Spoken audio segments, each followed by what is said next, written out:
Oh, hi guys, welcome. And who dat?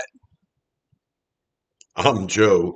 Thanks for tuning in to Rosenfield 10, where I cover our beloved Bless You Boys in black and gold, the New Orleans Saints. If you're a Who Dat fan, subscribe to my channel. I love the Saints as much as you do. Put my channel in your subscriptions. Then anytime I have a video and you feel like seeing somebody talk about the Saints, well, you got me there. I put out a video a week, sometimes two. This week, we're going to talk about some practices and some upcoming preseason games. The Saints have done joint practices versus the Dallas Cowboys and the Los Angeles Rams. And we have preseason games coming up against the Rams this weekend, against the Cowboys next weekend.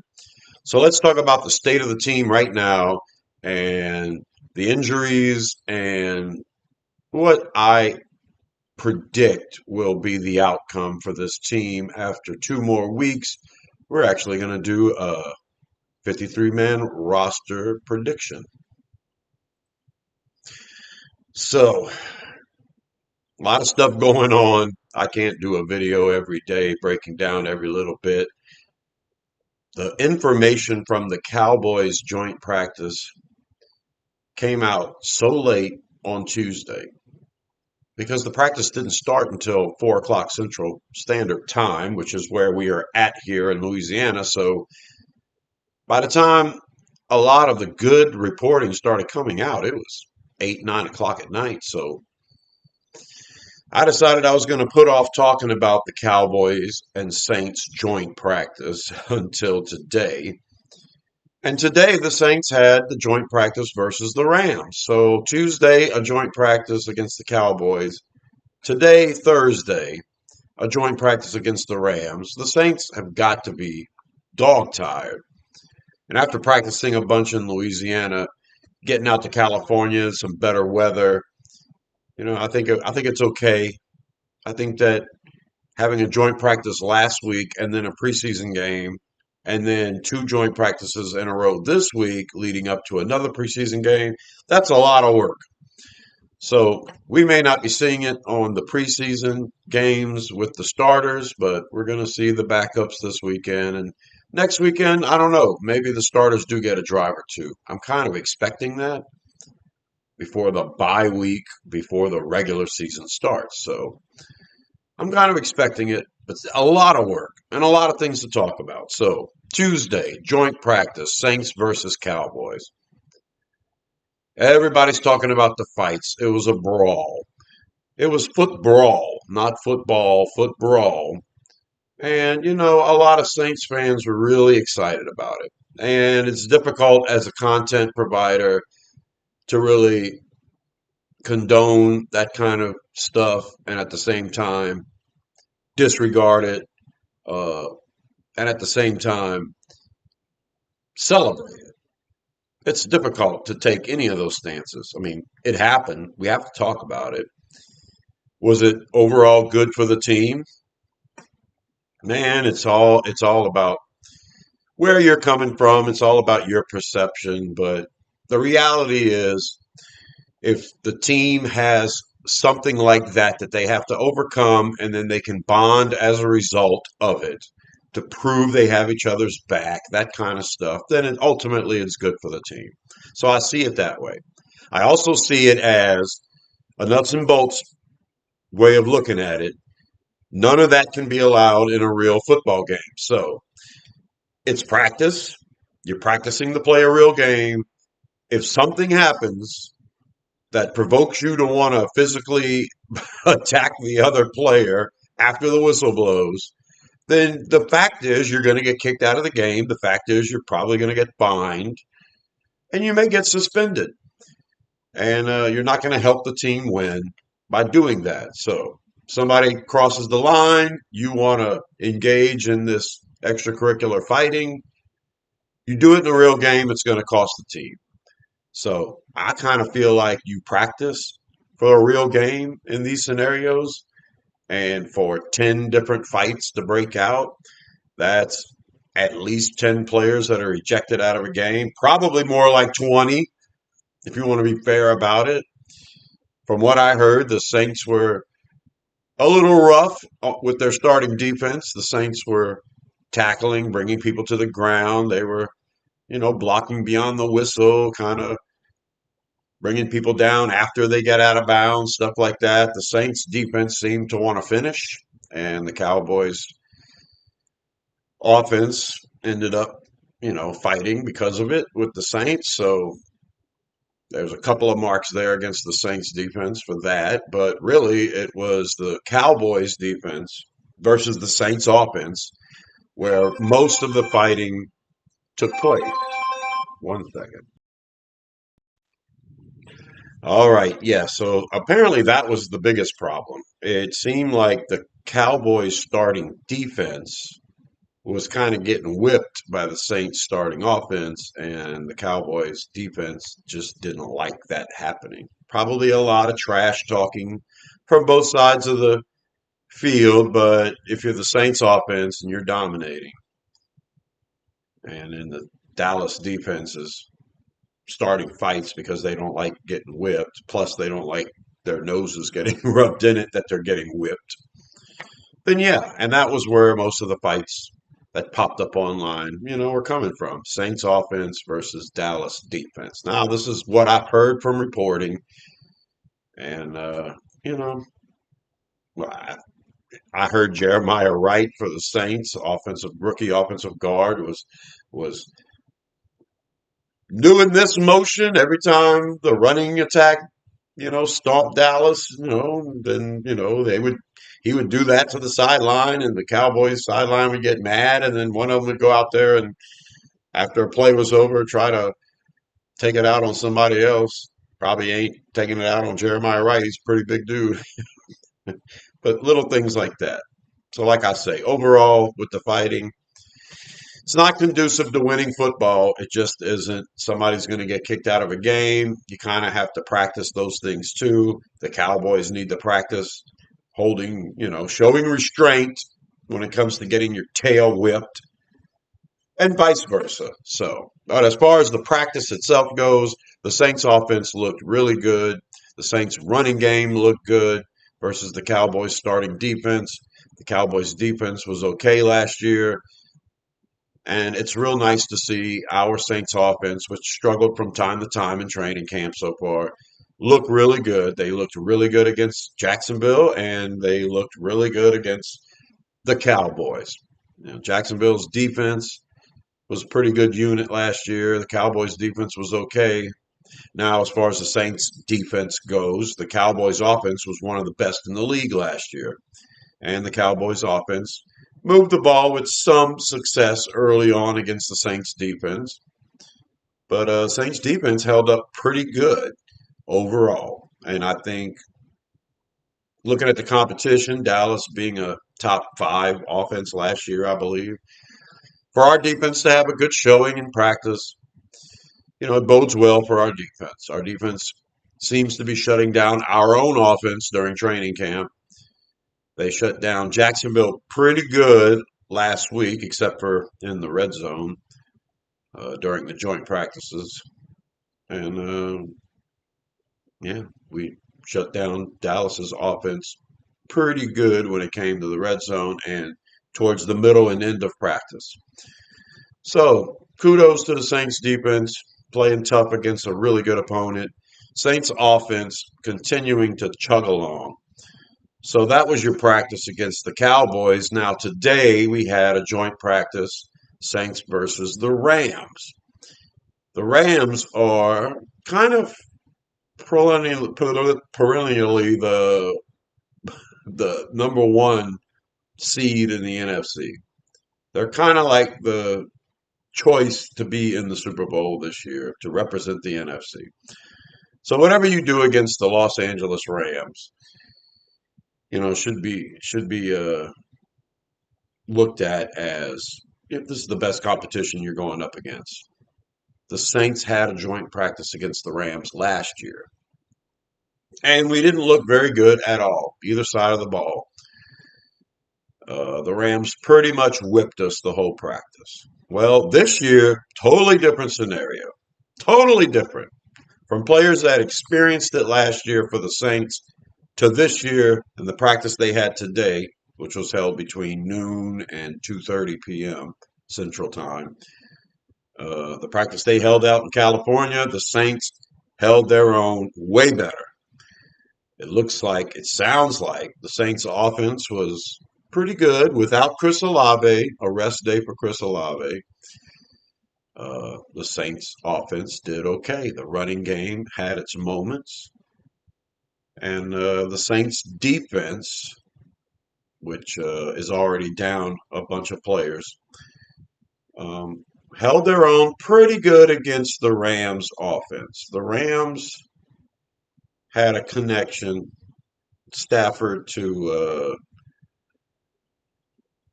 what's his name? Brain freeze there, Devontae Adams. Okay, so Matthew Stafford to Devontae Adams, that seemed to be a connection that worked all day. Puka Nakua, a great wide receiver. Nobody's going to really lock him up. The Rams are famously deep at tight end and had a lot of good run with their three tight end sets last year. So you expect the Rams offense to look pretty good. The fact of the matter is the Saints defense did achieve a lot of pressure. The Rams don't have a lot of depth at offensive line behind the starters. So it seemed like the Saints getting a lot of pressure is a good thing, taking advantage of it. And the red zone defense wasn't as bad as it appeared to be in the joint practices versus Jacksonville. Red zone defense was okay against Dallas. Red zone defense was okay against the Rams. Um, so our defense against that potent Rams offense, held their own pretty good. And our offense against that really good Rams defense uh, held our own pretty good too.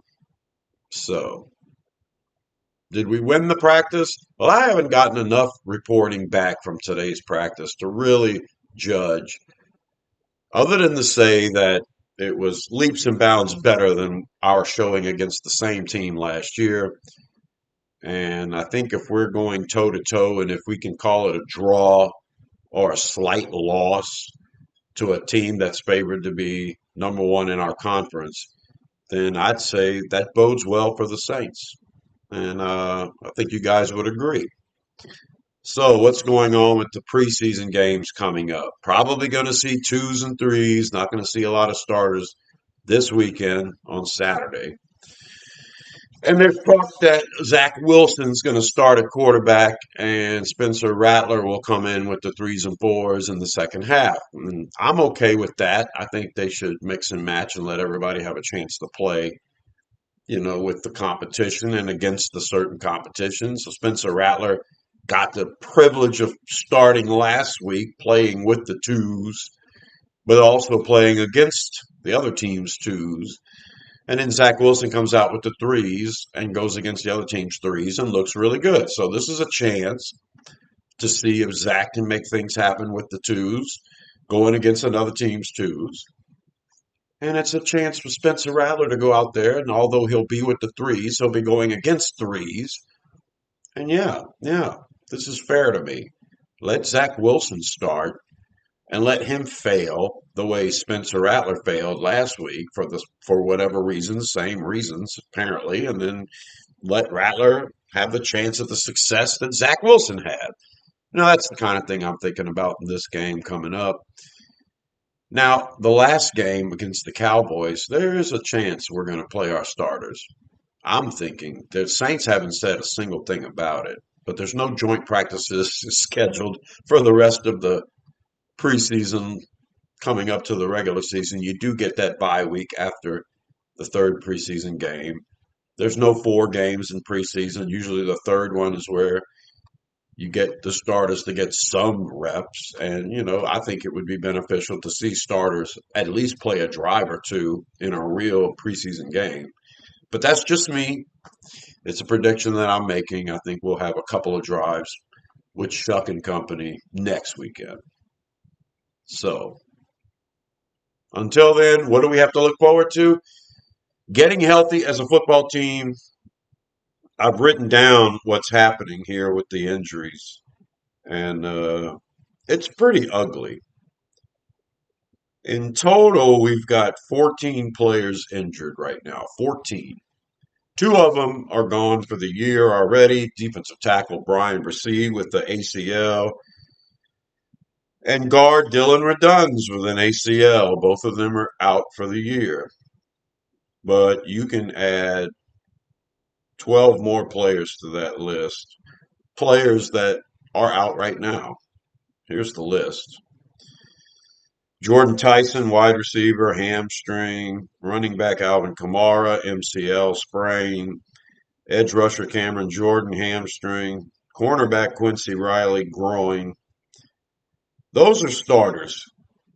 Alvin Kamara is kind of like a 1B starter. Cameron Jordan is kind of like a 1B edge.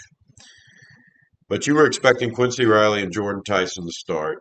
Those guys are out right now. And I'm hoping they'll get healthy soon. Because you added three more players to the list today after today's joint practice. So to continue with the list, running back Audric Estime, ankle. Wide receiver Mason Tipton has not participated in training camp all year with a tibia. Linebacker slash edge rusher Chris Rump with an ankle. Cornerback Rajon Wright with a hip.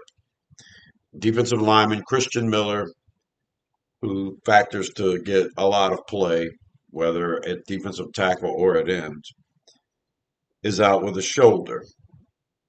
Now, the last three on this list just happened today. Guard Cesar Ruiz with an ankle. Defensive tackle John Ridgeway and cornerback Dallas Beanham.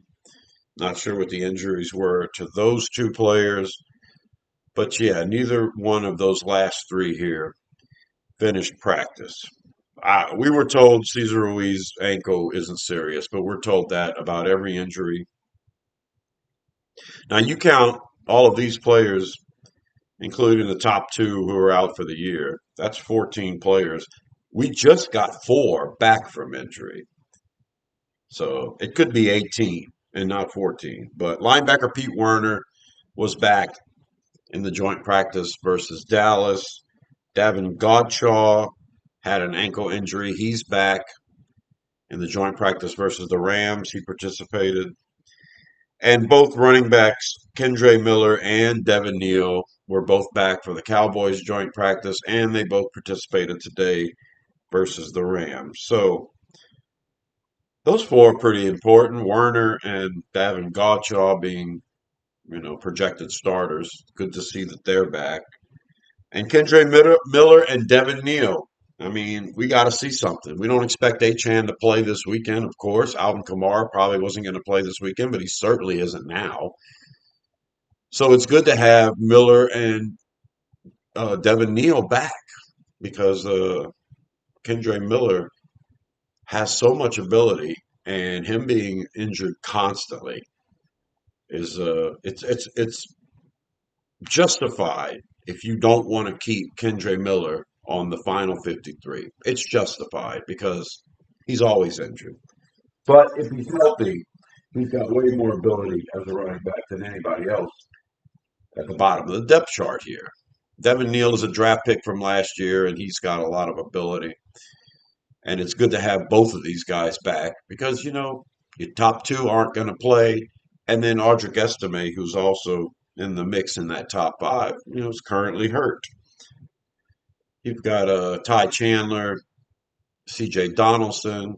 Ty Chandler's got a chance to be in the mix here, but I'd rather see Kendre Miller and Devin Neal.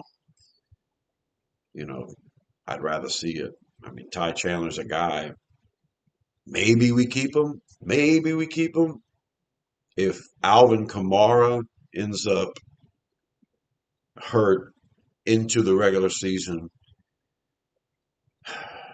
So if the regular season is about to start and we have a couple of players that we can put on IR, a temporary IR where we know they're going to miss 4 games, I think wide receiver Jordan Tyson is probably on that list, but he'll be an IR guy, so we'll probably be able to carry an extra wide receiver.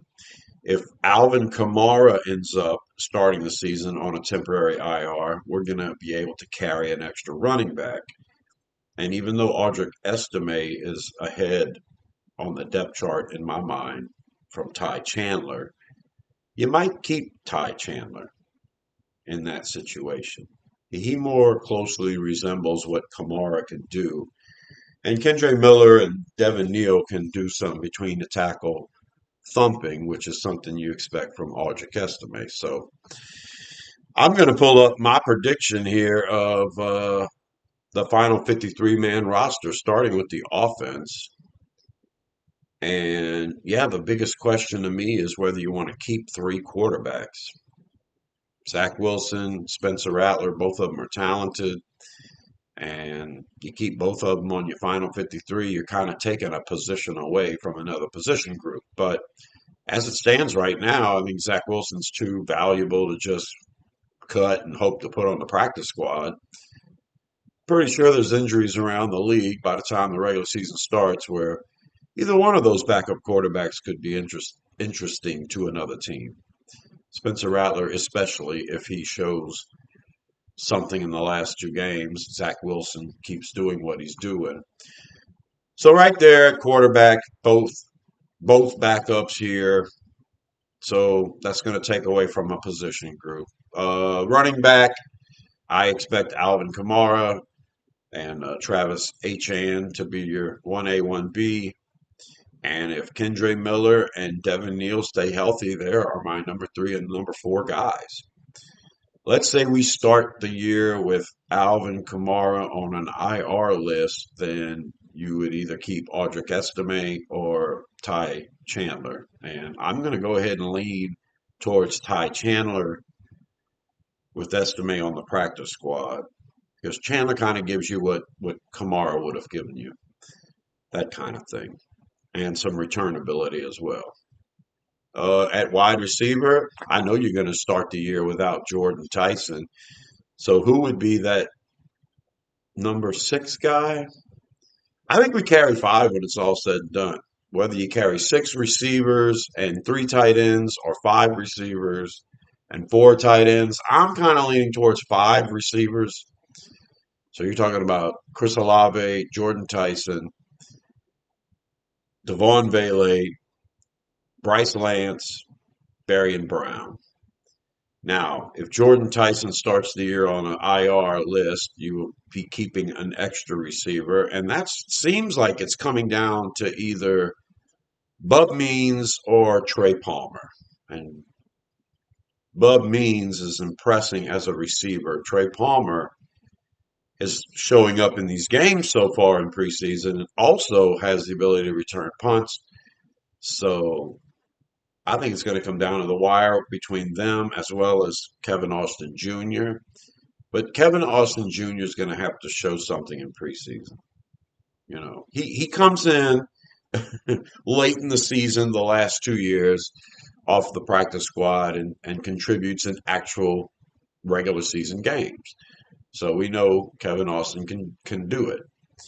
But I got to see it in preseason. I mean, I got to see it because if Bub Means and Trey Palmer are going to keep performing like they did in this first preseason game throughout the preseason, then yeah, Kevin Austin's just going to be an afterthought. So I'm going to go ahead and say Bub Means is the guy that we carry until Jordan Tyson is healthy. And you don't worry about the punt return ability of a Trey Palmer because you're going to be carrying Ty Chandler perhaps in the place of Alvin Kamara. On the offensive line, it's your basic group there. I'm thinking Torricelli Simpkins as the backup center. You've also got Will Sherman, who can play all across the offensive line, including center, both guard spots, both tackle spots. You've got Austin Richards, who can start at both tackle spots. And you've got the draft pick of Jeremiah Wright, who, he's going to be seems to be seems to me to be the primary backup right guard right now. I mean, there's a chance they put Will Sherman there before Jeremiah Wright, but I think that's your starting five plus four backups to make nine players on the offensive line.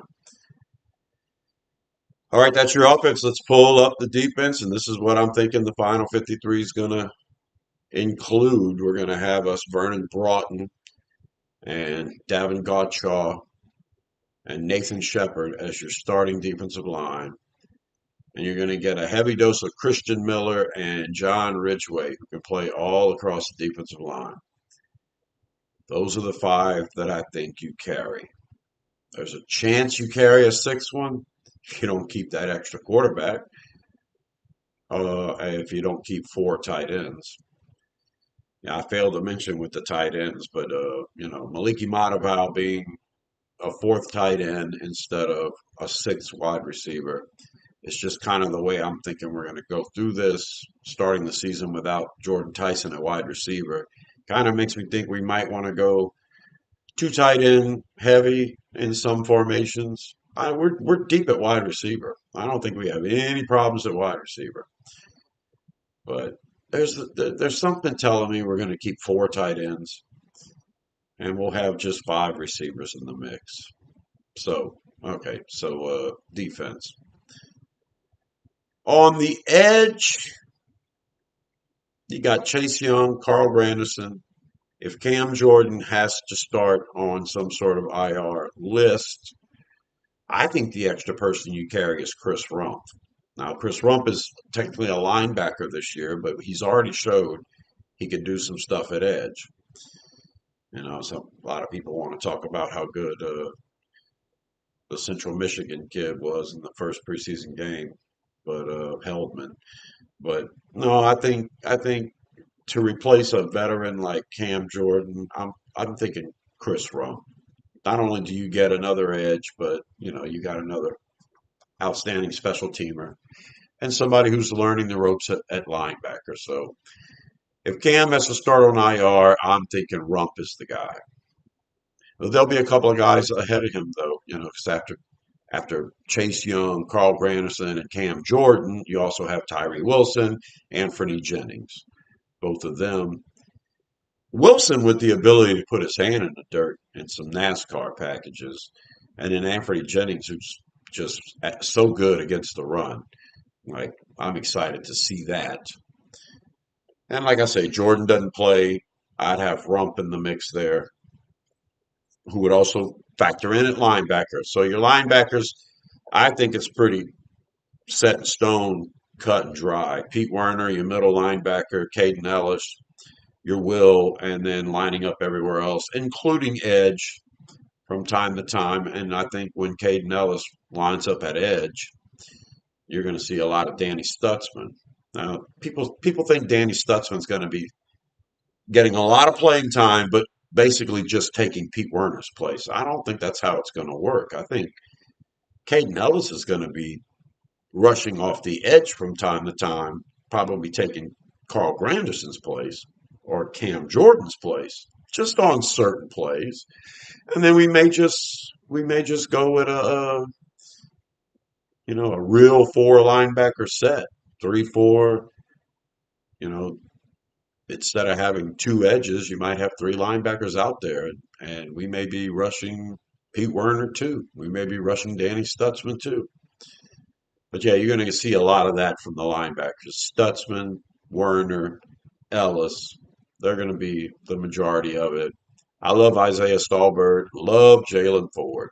Both of them can play in situations as a linebacker, and they're both excellent special teamers. So I'm set on this linebacking core. Isaiah Stallbird and Jalen Ford, to me, are too good of players on special teams.